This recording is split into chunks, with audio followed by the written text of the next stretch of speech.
Fala, pequeno pôneis, tudo bem com vocês? Eu sou o Natan e esse é o canal Física para P10. Estou aqui hoje para ajudar vocês com a correção dos exercícios do volume 2, semana 5 do segundo ano do ensino médio. Se você ainda não assistiu, aconselho fortemente que você assista esse vídeo que está no e-card ou no primeiro comentário, que é o vídeo sobre a explicação do conteúdo.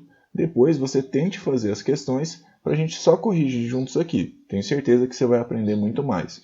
Então o vídeo de hoje é só com as 6 questõezinhas do PET aí. Bora resolver elas? Faça um pequeno texto explicando a transmissão de calor por convecção. Cite 3 exemplos de convecção térmica.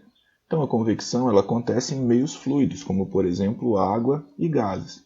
Quando eu aqueço esse gás ou esse líquido, a parte que está mais quente ela vai se dilatar. Quando ela se dilata, ela fica mais leve para a mesma porção de volume e tende a subir. E a parte que está aqui em cima, como ela está a uma temperatura menor, ela está mais fria, consequentemente, ela está mais comprimida, com um volume menor, mais densa e ela tende a descer. E aí, por esse movimento dos fluidos, é que eu tenho a troca de energia térmica, tá bom?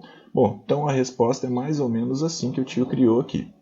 Convecção térmica é o processo de transferência de energia térmica, calor, que ocorre em meios fluidos, gases e líquidos, devido à diferença de densidade entre as partes com diferentes temperaturas. A parte do fluido com maior temperatura se dilata, se tornando menos densa e subindo, e a parte com menor temperatura se comprime, se tornando mais densa e descendo. O movimento formado é conhecido por correntes de convecção, e por causa desse movimento é que acontece a troca de energia térmica, o processo de calor. Os exemplos são quando a gente utiliza um ar-condicionado, quando a gente cozinha alimentos e nas brisas oceânicas e continentais. Tranquilo? Então vamos fazer a número 2 aqui? Danilo sempre quis ter um aparelho de ar-condicionado em sua sala de estar e reservou um lugar na parede exclusivo para o aparelho, próximo ao chão. Após algumas pesquisas, ele descobriu que a instalação do aparelho precisa seguir alguns critérios, como, por exemplo, a posição na parte superior da parede.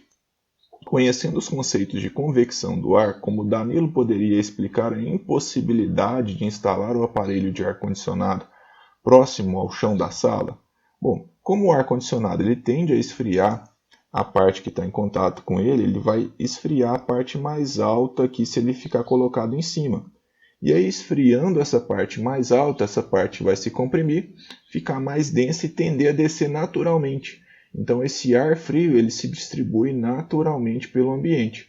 A parte aqui de baixo que está mais quente, por estar mais dilatada, ela fica menos densa e tende a subir. Então, o calor ele se distribui pelo movimento do fluido, o que é favorecido ou o que só acontece se o ar-condicionado for colocado em cima. Tudo bem? Bora lá então. O aparelho de ar-condicionado tem como função resfriar o ambiente. Para isso, ele joga ar com menor temperatura que a temperatura ambiente. Esse ar, por estar mais frio, está comprimido e por isso mais denso, tendendo a descer naturalmente. Por isso, ao colocarmos o aparelho na parte mais alta da parede, favorecemos as correntes de convecção, acelerando as trocas de calor e melhorando a eficiência do aparelho. Tá bom? Bora para 3 então? Questão de número 3. Assinale quais os processos listados a seguir envolvem a transferência de calor por convecção. Então a gente tem que lembrar que a convecção ela acontece em meios fluidos, mas que ela não é o único tipo de calor. No vídeo da semana passada a gente viu a condução, que acontece quando os corpos estão em contato. A convecção acontece em meios fluidos e a gente vai ver semana que vem com mais detalhes a radiação.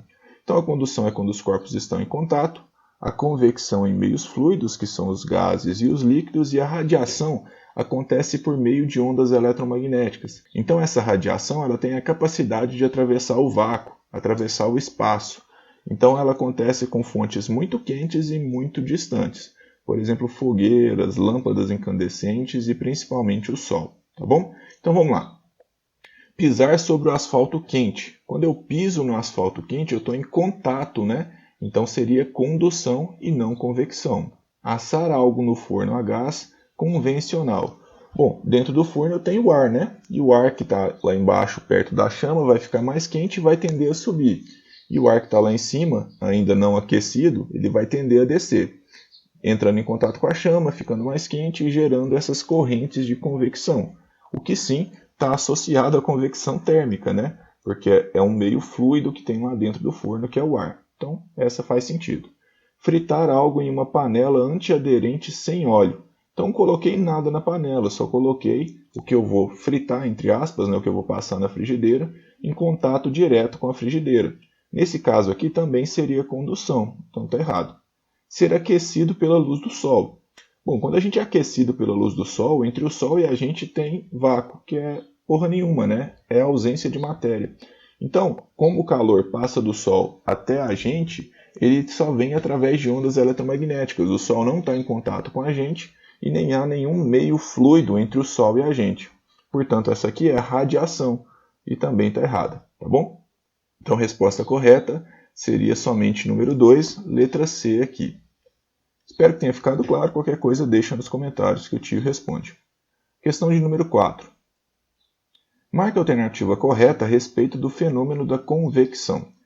A convecção é caracterizada pela passagem de calor molécula a molécula de um material? Não, isso é a condução. Os dois estão em contato, né? E aí vai havendo a transferência molécula a molécula.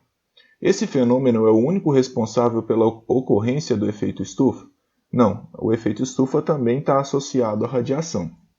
Esse fenômeno é caracterizado pelo transporte de calor através das ondas eletromagnéticas? Não. Através de ondas eletromagnéticas a gente tem a radiação, né? A convecção pode ser definida como o transporte de massa motivado por variações de temperatura? Essa faz sentido, né? A massa toda do fluido se move junto porque ela está a diferente temperatura, né? Portanto, com diferentes volumes, diferentes densidades. Letra E. A convecção ocorre em qualquer tipo de material? Não, né? A convecção somente em meios fluidos, ela não acontece nos sólidos. Portanto, a resposta certa aqui, letra D de dado. Bora para 5? Para esfriar um barril de suco mais facilmente, devemos colocar gelo. Então, eu tenho o barril aqui, cheio de suco de uva, e aí eu quero que ele esfrie.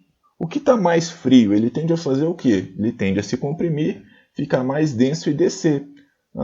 Então, eu acho que seria interessante a gente colocar gelo na parte de cima. Por quê? Porque ia deixar a parte aqui de cima mais fria e ela tenderia a descer naturalmente. E o vinho que está aqui embaixo mais quente, ele tenderia a subir naturalmente, entrando em contato com o gelo e se resfriando também. Então, as massas do líquido aqui se moveriam, fazendo com que a energia térmica se distribuísse por ele. Então, para que funcionasse com maior eficiência, que ele gelasse mais facilmente, o ideal seria colocar o gelo na parte superior, que está melhor descrito pela letra E aqui. Tudo bem? Bom, bora para a última questãozinha do PET aí, questão de número 6. Numa área de praia, a brisa marítima é uma consequência da diferença no tempo de aquecimento do solo e da água, apesar de ambos estarem submetidos às mesmas condições de irradiação solar. Radiação e irradiação são as mesmas coisas, tá?